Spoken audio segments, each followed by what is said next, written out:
بسم اللہ الرحمن الرحیم۔ Historical world T V YouTube channel کے معزز خواتین و حضرات، السلام علیکم۔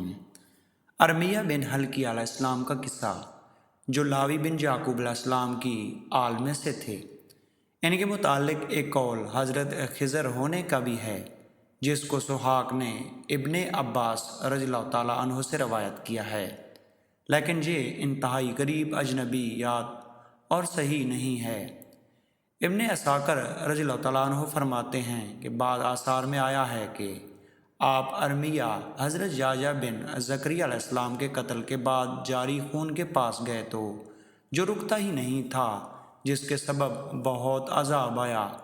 اس کو کہا کہ اے خون، تو نے لوگوں کے آزمائش میں ڈال دیا ہے، لہٰذا اب ٹھنڈا ہو جا۔ تو خون ٹھنڈا ہو گیا اور رک گیا، حتیٰ کہ بالکل ہی غائب ہو گیا۔ عبداللہ بن عبد الرحمن سے مروی ہے کہ آپ نے فرمایا، حضرت ارمیہ نے بارگاہ خداوندی میں عرض کیا، اے پروردگار، آپ کے بندوں میں سے آپ کو سب سے زیادہ محبوب بندہ کون ہے؟ تو جواب آیا، جو سب سے زیادہ میرا ذکر کرتے ہوں،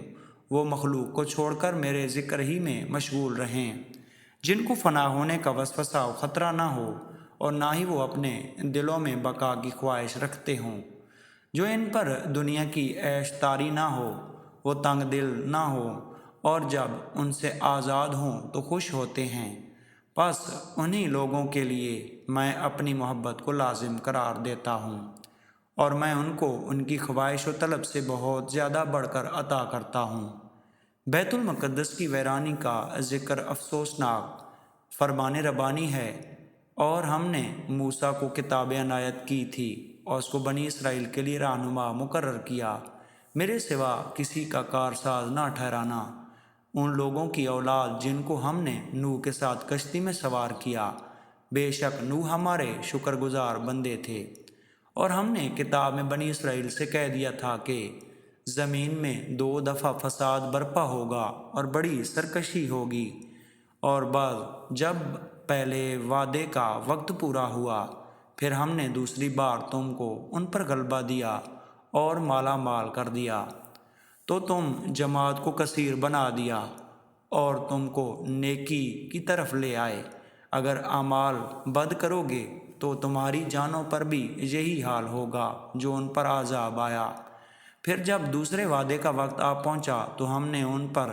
اپنے بندے بھیجے تاکہ تمہاری چیزوں کو بگاڑ دیں، اور جس طرح پہلی دفعہ مسجد بیت المقدس میں گھس گئے تھے، اسی طرح پہلے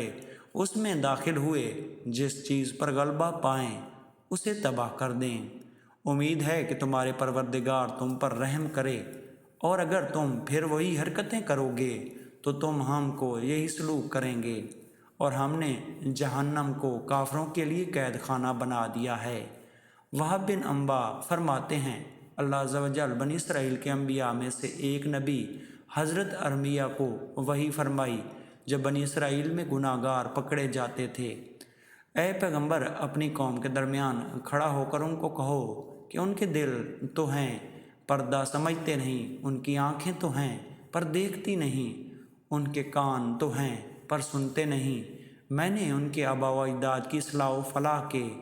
یاد کرایا تو ان کے بیٹوں کی کامیابی کی راہ کا خیال آیا۔